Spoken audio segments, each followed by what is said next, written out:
Hello viewers, I'm Ron Grant coming to you live and direct from Tortola in the British Virgin Islands. Of course, a pleasant evening to our residents and friends who are joining us across the region. Yesterday, May 10th, 2022, during a national address, Prime Minister of the Federation of St. Kitts and Nevis, Dr. the Honorable Timothy Harris, fired some 6 known rebellious ministers, appointed a new deputy prime minister, and dissolved the parliament, giving way for elections. Harris Tuesday said he had asked the Governor General to dissolve Parliament with immediate effect after announcing the dismissal of several ministers, including his deputy Sean Richards and Nevis Premier Mark Brantley, along with Lindsey Grant, Janelle Powell, Alexis Jeffers, and Eric Evelyn. Now, of course, we have been on the ground touching base with a number of persons who are privy to the situation, giving, of course, the way to what has taken place and what led it to this initial situation. Of course, today we are joined by Mr. Chesley Hamilton, that is. He is the founder of the Chesley O Hamilton Law Chambers, a highly respected law firm operating in the Caribbean nation of St. Kitts and Nevis. He is a learned attorney, and he is going to bring his perspective on the happenings in the Federation of St. Kitts and Nevis. We're going to take a quick commercial break. We'll be right back after a quick word from our sponsors. Yo, everything good, Dad? Aye. This thing got me one way, Daddy. What do you mean? Ever since I hook up with this thing, can't eat, I can't sleep. This is the first thing I touch it when I reach home. What you really? Hey, this ain't like you, Dad, this thing got me staying home, keeping out of trouble me. Wow. What your name is? Shit. I talking about my CCT life. Don't worry about missing your favorite series, sports, news, and local programming. Come to CCT today and sign up for CCT Live to access over 80 channels. CCT Live. Bring it home. 1 month free trial turn into 5. 5 months turn into, well, you know I huff. I watching ball. I been watching football. Dad, Nickelodeon, Paw Patrol. I am hooked. Hook, I tell you. Viewers, welcome back and thank you so much for your time. Mr. Hamilton, I want to thank you so much for your time and welcome to our 284 Media Studios, virtually, of course. Thanks for having me, and good evening to you, Ron, and to your listeners and viewers. Now, we are very concerned, of course, with connecting the people of this territory, particularly the nationals of St. Kitts and Nevis living in the British Virgin Islands, with the present political climate and the happenings of what has taken place on the Federation of St. Kitts and Nevis. Of course, prior to the events of yesterday, we learned of a motion that was moved and passed, well, to be submitted, rather, to the Speaker. That motion did not make it to the order papers, but I want you, Sir Hamilton, to put into perspective for us what has actually taken place in the Federation of St. Kitts and Nevis from your perspective. What has happened is that we have a prime minister who has lost the confidence of his cabinet and elected colleagues, and is trying and attempting to hold on to the reins of power, propped up by nominated members and 1 or 2 elected members. He is not just in the minority, but he is in a insular minority in that respect. And he is trying desperately to still hold on to the reins of power.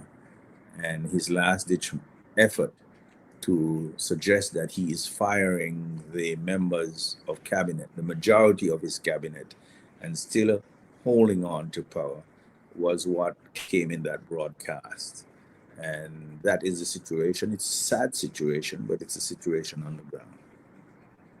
So in my introduction, I used the word rebellious because that is what has been thrown around across the region, that these 6 ministers who moved to file a motion were rebellious. Can we speak to that? Are ministers of government sitting on a sitting government, are they always deemed, in your opinion, as rebellious when they, for some reason, do not agree with the sitting powers? And why is that? What we do have is representative democracy. And the prime minister is first among equals. He serves because the elected members chose him to be the chair of the cabinet and therefore the prime minister within the government. It is because of their consensus and their selection why he serves, and they nominated him to be prime minister. It is not that he is prime minister and therefore he then asked them to join him or he nominated them. It is the other way around. He served because they gave him their confidence. Now that they have demonstrated that they no longer has confidence in him, he ought to have done the right thing and resign. However, he wants to hang on to the trappings of power and authority. So therefore, he has asked the Governor General, without the advice of anyone, to fire them. And therefore, that has been done. So what we have really is a prime minister who is caught between a rock and a hard place and has asked that parliament be dissolved. Therefore, the six persons are denied their right to vote and demonstrate once and for all that he is not a legitimate holder of that office. So, therefore, he would prefer to go back to the polls while pretending that he still has the trappings of authority. That is a very, very sad situation. Any other person facing that situation would have done the right thing and resigned.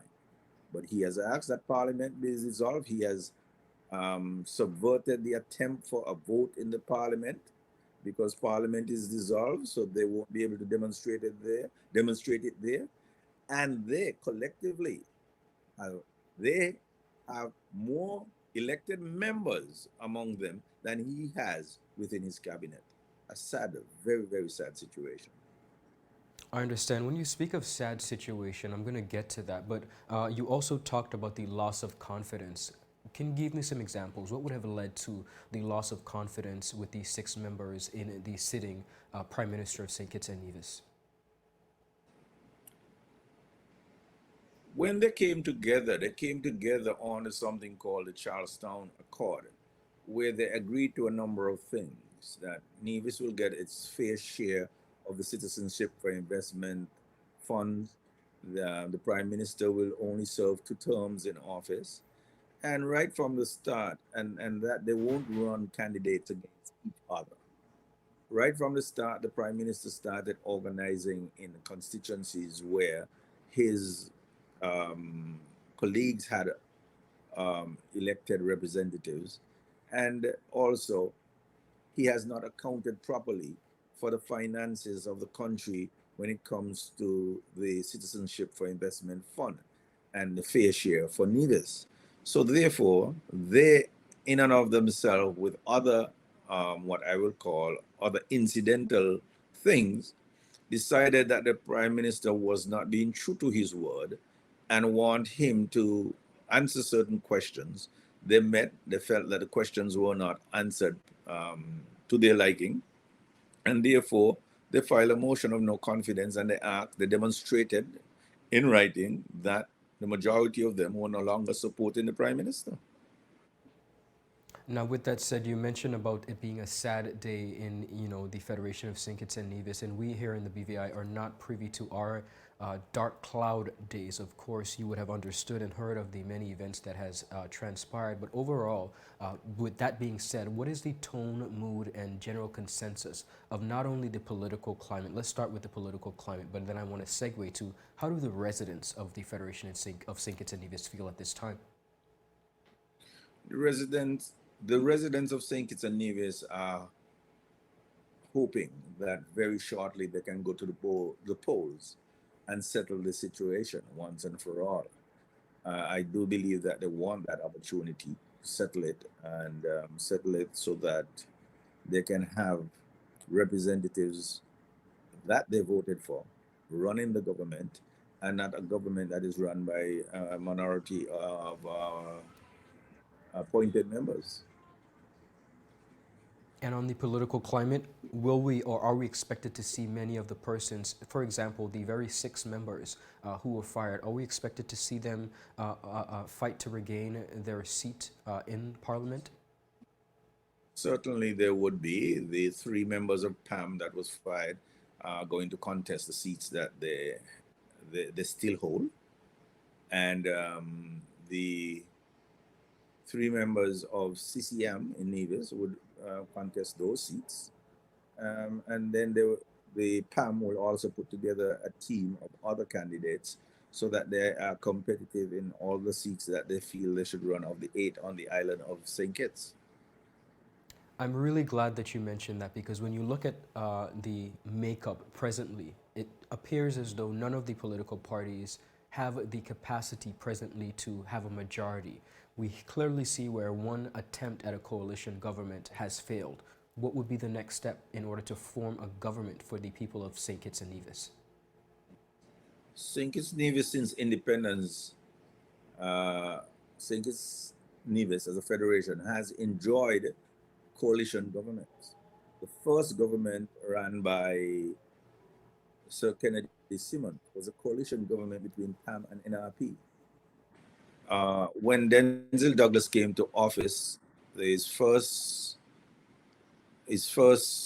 go around, his first 5-year mandate, he ran a Labour government with 7 seats, with 8 seats, all 8 seats, and then with with 7 seats and then 8 seats. So after that, though, he too had a coalition government with the NRP of Nevis. So the last 2 terms of the Denzel Douglas administration was also a coalition government, and then the Team Unity is a coalition. So the majority of the years since independence were coalition governments. So it's nothing new or strange. This was only the first time that a 3-party, a tripartite arrangement formed the government. But on average, it has been 2. Well, I must say not on average, the majority of time, 2 parties have always been part of the government. Thank you for that. As it pertains to leadership, holistic leadership overall, do you think the people of the Federation of St. Kitts and Nevis are open, willing, and perhaps wanting a change in leadership of the country? Well, they're going to want a change of leadership from the present prime minister, who has lost the confidence not only of his first party of 18 years in government with the Denzel Douglas Labour Party, but has now lost the confidence of all the elected members on the island of Nevis and the majority of the elected persons on the island of St. Kitts. So when that is the case, then the prime minister seems to me, starting from the unenviable position of being in an insular minority. Having said that, so if that is the case, what are the options? The options are that the Labour Party has a new candidate, well, not a new candidate, but a new leader in Terence Jew, who would be leading the party for the first time into a general election. So they have that choice.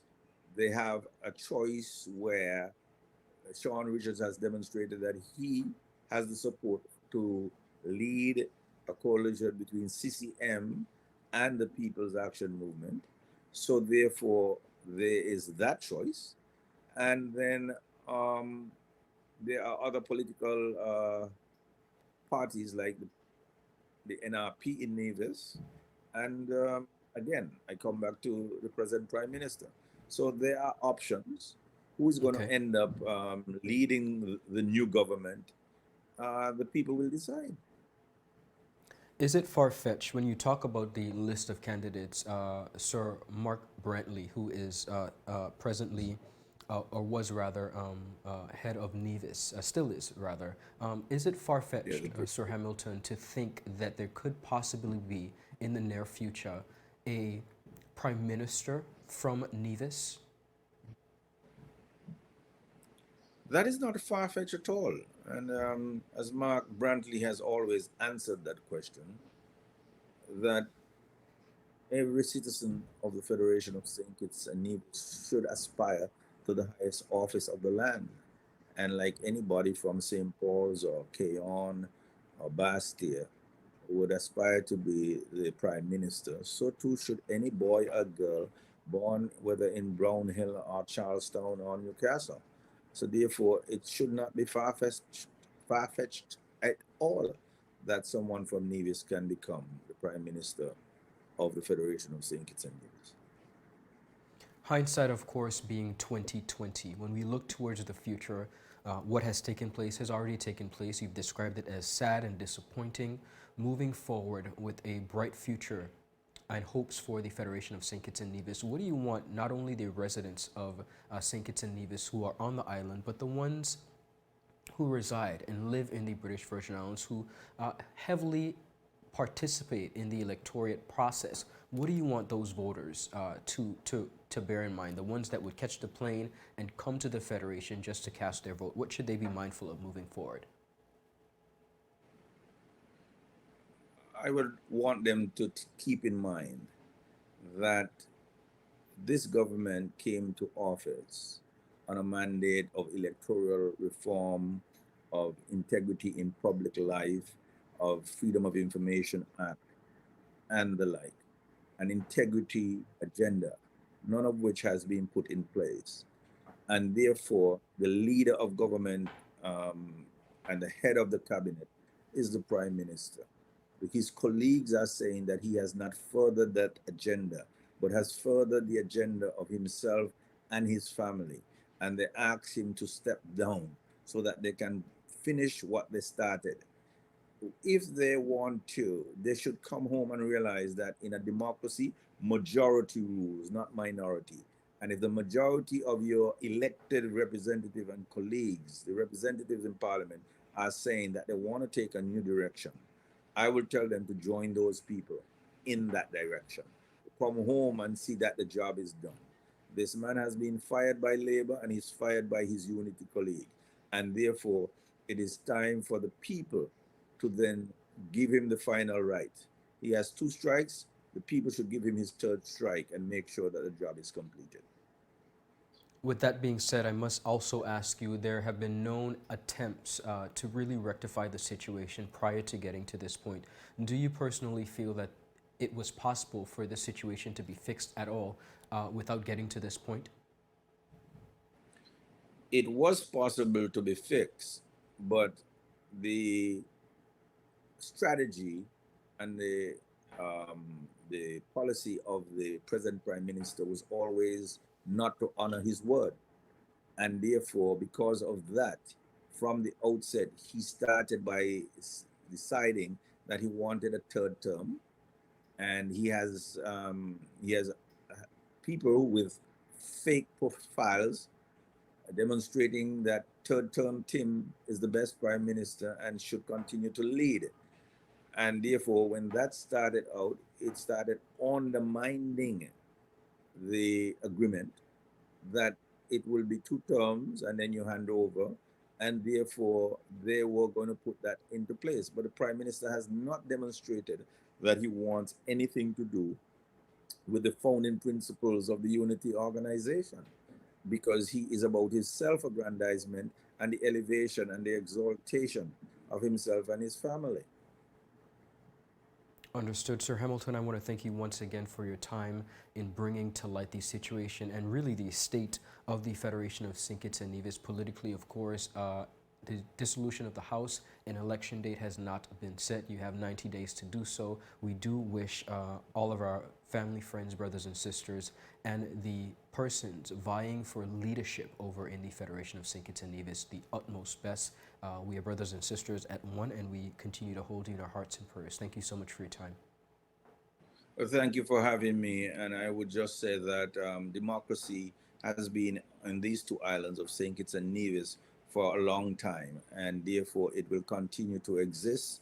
We too will go through this, and this too shall pass, and we'll come out Most the better definitely. for it. Viewers, that is all Thank the you time for- we have, and I want to thank you so much once again for tuning in. Of course, getting varying perspectives on the ground in the Federation of St. Kitts and Nevis as to what has taken place, of course, with the recent firing of 6 ministers of cabinet. Of course, we were just joined by Chesley Hamilton, who, of course, is a learned attorney. He gave his perspective on this. We'll keep you updated on the ground. Have a beautiful rest of the day. Thank you so much for joining us. Bye-bye.